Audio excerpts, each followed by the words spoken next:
Welcome back, everyone, to another episode of It's Personal. The last book I wrote was heavy. All right. Hey, Gary. This is Edie Eats a Boy. My name is Randy Rebine. But my name is Jarek Krzyzowska. I don't think I'm a person that curses a lot. Heart just goes out to educators. I'm excited. Awesome. Hi. All right. Welcome back, everyone, to another episode of It's Personal.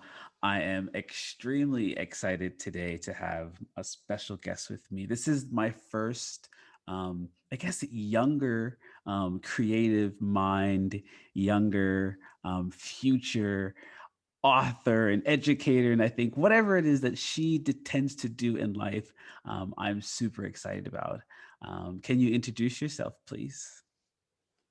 Okay, well, hello, I'm Ainara, and I am sort of the person behind Ainara's bookshelf.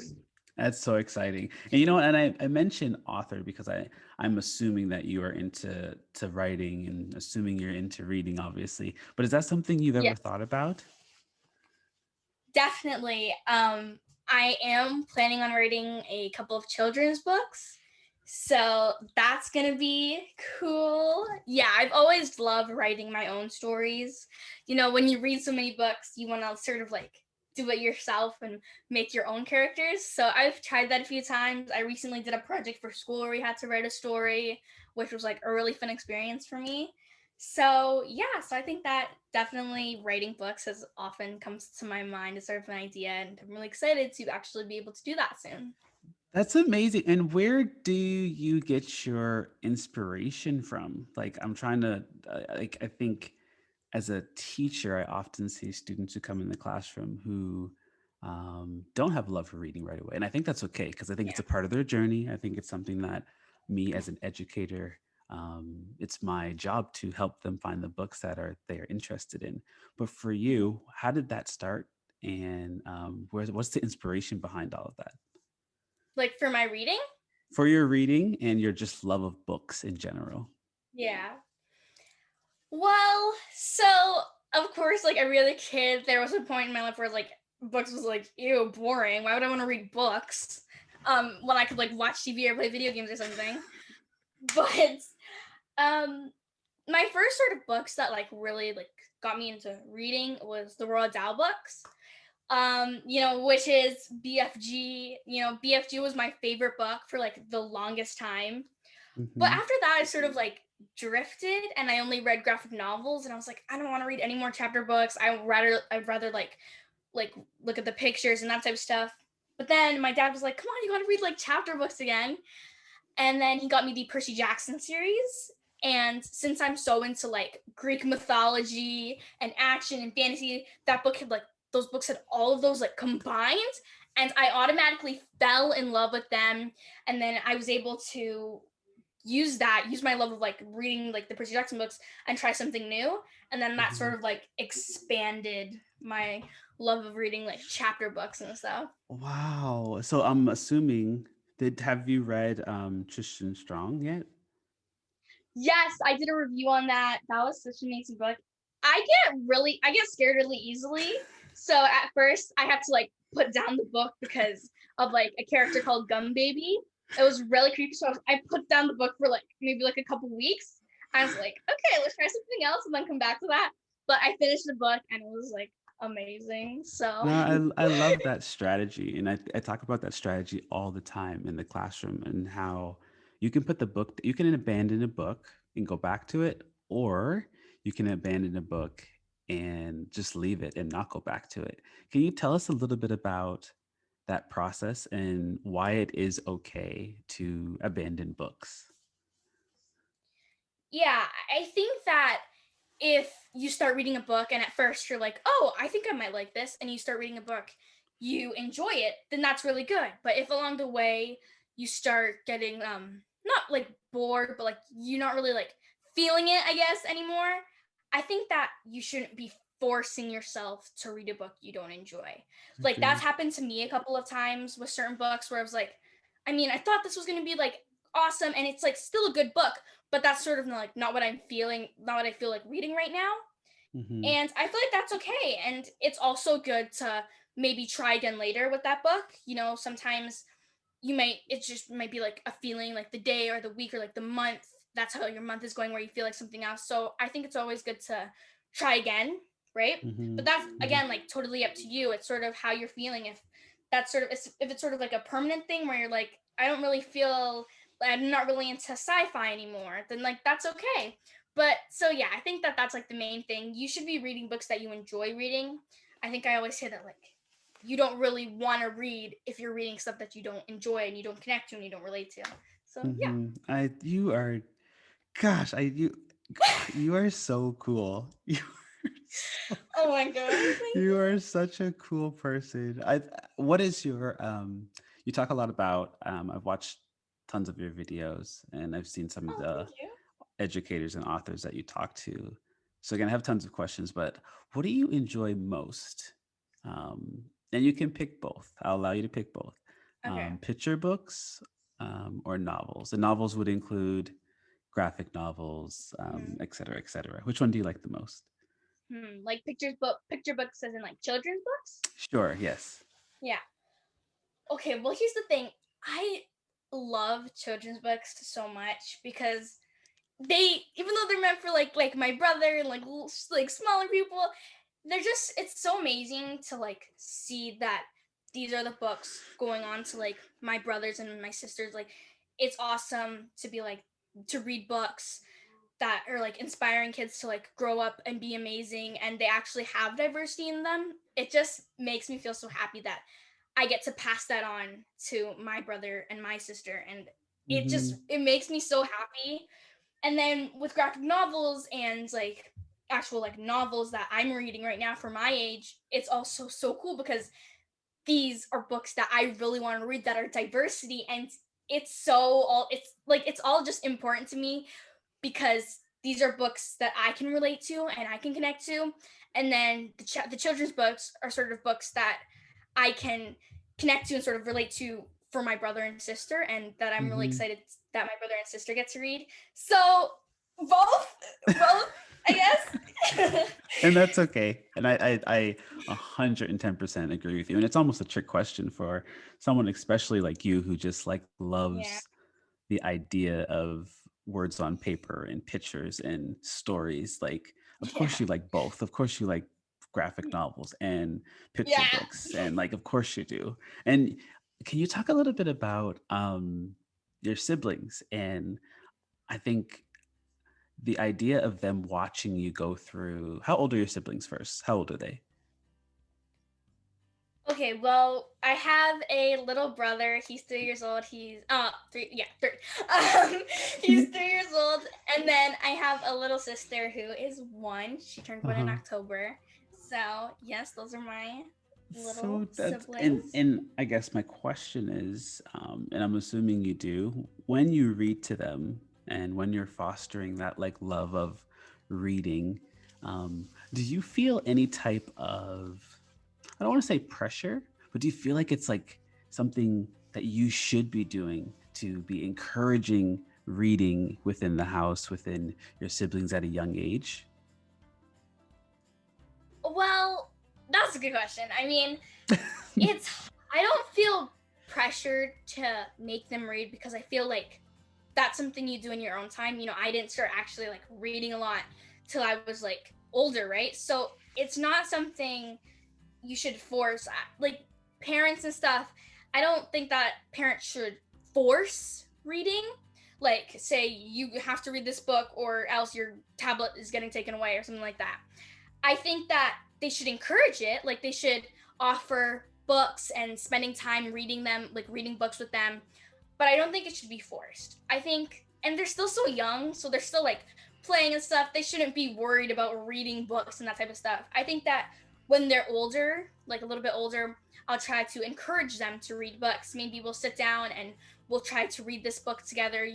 That's something that my dad did with me. He would sit down and we would read a little bit. We'd read like 2 chapters of a book before I'd go to bed. So that's something that I want to try with my siblings. But I don't think that I should be forcing them. I should be forcing them to actually read, especially at such a young age. Gosh, and I know when I wrote that question, I was like, "Oh, this might be a tough one for her. I don't know how she's gonna respond." But you just like keep nailing all these questions like right out the park. I love it. I love it. Or do you have educators in your family? Like where did like teachers or educators in your family? Yeah, my stepmom, she's like incredible. She's a teacher. So it's amazing to have her in the house because, I can ask her questions. She talks about like she in her classroom, she sometimes read books that like I have, like my books like with diversity, and like that's so important too because then I know that these kids can also do that. And she has lots of like teacher friends, so Mhm. she like talks to her friends about also like adding diverse books to the classroom, and she tells me different stuff like these people, they added New Kid and another book to their classroom. So Mhm. it's always good to have a teacher at home, Of especially since course. like I'm doing online school now. I can just ask her, can you check this over for me? Is this good? So yes, she's amazing, and yeah, so she's my at-home teacher. That's so cool. And you mentioned online learning, and that was one of the questions I didn't want to talk a ton about, but I did want you to maybe share a little bit about how that's going for you, and just your feelings about online learning right now. How's it going? It's going good. I think that it's hard not getting the social interaction of the classroom, Hmm. but it's good. Sometimes it can be like a lot of like work, but I think that so far it's a good experience. I feel like it's good that we have this other option if you don't feel comfortable actually going in school. But I think that so far it's going really good. I think that after the break, it'll sort of be better because we already like know what's happening because we're sort of like the pioneers of online school type thing, Yeah. right? So I think after the break, we'll have more of like a schedule and an idea of what we're doing. And I think that it's going to get easier from here on out because we know what we're doing now. I agree. I 100% agree with you. What do you like to do besides reading? What are some other hobbies that you like to do? Like, Well, I love acting. I've auditioned for a lot of things and that type of stuff. Acting is just so fun because you get to become a character. And I've done book scenes on my Instagram, and I can combine my love of reading and acting, which was incredible because I could actually be the character in my book. So fun. Um, what else do I do? Well, before COVID, I played basketball. Me and my best friend, we play basketball together and stuff. That is also really fun. I play Among Us with my brother and my of best course you do. friend. Who doesn't play Among Yes, Us? yes, like of course, yeah, we play that all the time. We have a scheduled time for when we play Among Us after school. So yes, but yeah, so those What are the about main what things that I. about cooking? How's your cooking game in the kitchen? How's your kitchen game? Oh jeez. Oh jeez. Okay. Well, cooking. I can make bacon and hot chocolate. That's pretty much my bacon. I can cook bacon. That's what I can do in the kitchen. I Hey, can that is make not a bacon. bad. That's not a bad combination. Um, I also love to cosplay in my free time. That's something that's always fun. Me and my dad. Well, obviously before COVID, we would go to Mhm. like Comic Cons and stuff. That is something that is like awesome. It's a great way to spend time with my dad. And it's also like again, it sort of like ties into the acting thing where you can like become a character. Whenever we do like Mhm. take pictures and stuff, I always like pose and like, it's just also really fun. We watch anime. I'm a big anime fan. You can see my Funko Cool. Pops in the I background do. here. I do. I do. They- And All I of them are is from anime.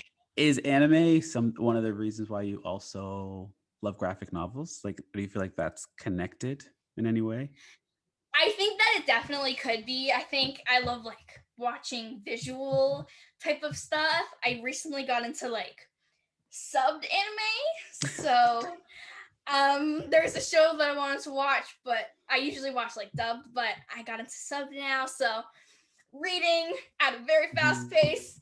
But yeah, but I think that could be a reason why I like graphic novels. Yeah. Anime is something that I've like loved for a really long time. My dad got me into Naruto when I was like 6. No way. So yes, I'm actually passing down that train to my brother. He started watching the first season like last week. So and shout out to yeah, your but dad. Like yeah, such he's a cool awesome. cool person. Like I only talked to him like through email, but like super, and I guess maybe your whole family, because for me, watching someone like you just be able to be your full self online, and having that support is so important. And to see that your family members are supporting you and cheering you on, it's just so cool. It's so cool to watch and listen to. I just have a few more questions for you, okay? And I think this one might be hard as well. So you can name more than one. All Oh, right. you can ask me my favorite book ever. What is Ainara's favorite book? Oh my gosh, I knew it was coming. Oh my gosh, I get asked this so much. I was like, oh my gosh, you can ask me what my favorite And book it changes, and it changes. You know, I know it changes. It could Yeah. change all the time. So, like for me, I don't have a favorite book right now, or maybe I do, but it's based on what I've currently read. So it doesn't have to be like of all time. It can be something you've read within this year if you wanted to as well. Okay, well, I've read a lot of books this year, so well, oh my gosh, I get asked this all the time, and even though and I always have to think about it again because it's impossible. Well, let's go month. Let's go December. Is this December? Yeah, December. Oh, I haven't read a lot in December. Let's go in the past couple months. My stack of read and not read books. You can look at your stack. You can take a look to remind There's yourself. Books I have read here and books I haven't read, so it's like a mash. Well, I've read Blended. Blended was a recent favorite that I had. That was a really good book. Something happens. I don't like sharing spoilers, but something happens, and I was so shocked because I was not expecting it whatsoever, and then I ended up finishing it, not sitting. Long Way Down by Jason Reynolds. I love Jason Reynolds books. I mean, I read Miles Morales, that book. It was so awesome. I want to get Ghost for Christmas. That's something that I asked for. The track series, because I love Jason Reynolds. Have you ever had a chance to talk to him, Ainara? Have you ever had a chance to talk to him? That's my goal. That's my dream sort of interview to talk with Jason Reynolds, because he's but he's so big that I don't know. I'm gonna try to reach out to him, but he's so cool. I don't know. But that's my dream. That's a goal that I have for Ainara's Bookshelf, to be able to interview Jason Reynolds. So that's we're gonna make it happen. Let's make it happen. Yes. Jason Reynolds. We can do it. Jason, if Jason's listening, we're gonna send it to him. We're gonna make sure that he sits down and has a conversation with you. You do a lot of them. Gosh. Do you do it through live? You do it through live sometimes, right? On Instagram. I do Instagram lives. That's how I do all my interviews. I do Instagram live. We're gonna do it. We're gonna make sure you get an interview with him. Okay. Oh my gosh, I hope so. That'd be incredible. I'd probably be nervous for I'd be like, oh my god, I'm talking to you. Oh my god, that'd be crazy. But yes. That's a great list. That's a great list. I think my other question, you might have already just answered it. Who are some of your favorite authors? Jason Reynolds. We have Jason Reynolds. I don't know. The authors that I've interviewed are so cool. I mean, they've a lot of them have debut novels, were the ones that I interviewed them about, were debut novels. So it's hard. And you can pick more than one. Yeah. Well, I think Jason Reynolds was one for sure. I think, oh my gosh, Lisa Moramé, her writing for Something to Say was really like, I really enjoyed that. Ghost Squad, Claribel Ortega. Ghost Squad has been like, I think that's like a book that I haven't forgotten. It's like so cool. I did a book scene on that one. There was one character who I was like, oh my gosh, I want to be her. Like, there's a movie coming out, and I was like trying so hard. I was like, come on, I'm right here. You know, I'm here. I'm ready to play this part. So, Ghost Squad is definitely memorable. Penelope Badger, she was the illustrator of the new Witches graphic novel. So that was, her art was really good. And then she wrote Brazen. It's about it's like a story with like a bunch of different strong women. There's stories in there. That's a really like inspiring book, and she tells the stories really well. So I think I also really enjoyed that. And yeah, That's I don't awesome. know. Yeah, there's That's probably awesome. a bunch more that I could say, but I'll stop there. That's awesome. Ainara, I want to just thank you so much for being your true self and sharing books. Like, I think I haven't done this yet, but as I'm like talking to you and as I'm thinking about what you've done online, we talk about book talks all the time in the classroom, and I do them. Kids listen to them, but I think hearing them from someone who's like, I'm passionate about books. Like, I love books so much, but hearing them from someone like you that also mixes like your love for acting, your love for characters, your love for storytelling. Seeing you do book talks is like next level to teacher. Like, teachers do book talks, and then Ainara does book talks. Like, you're on a whole different level. So I'm excited to share with my students. They're only third grade, but they are able to read a lot of the books that you talk about. I'm excited to show them what you've been doing and celebrate you as much as possible. You continue to be a blessing for everyone, and I truly appreciate it just looking from the outside in. So thank you for sharing your love for books and doing what you do online, because it's greatly appreciated from someone like me who's on another part of the world, honestly. Thank you. Well, I mean, thank you so much. I mean, my love for reading, I guess, has just developed into so much, and it connects to so much. So I think that it's just really cool to be able to do this and to talk with like crazy, amazing people like you. And I don't know, I'm just so happy that I could talk to you today. Like I said at the beginning, I was like so nervous, and then as soon as I saw you and I heard your voice, I was like, oh my gosh, I'm so excited. But yes, so thank you for having me. Not a problem. And Ainara, where can people find you? Are you only on Instagram right now? Well, I'm on Twitter and I believe Facebook, but mainly Instagram is where I post everything. Instagram's like the main thing. I've had a couple people ask me if I'm doing a YouTube channel, so that might happen, that might not happen. I don't really know what to do, but that's like a possibility. I don't really know. But yes, I also, ainarasbookshelf.ca, those cool things. I'm working on a project right now, diverse readers featuring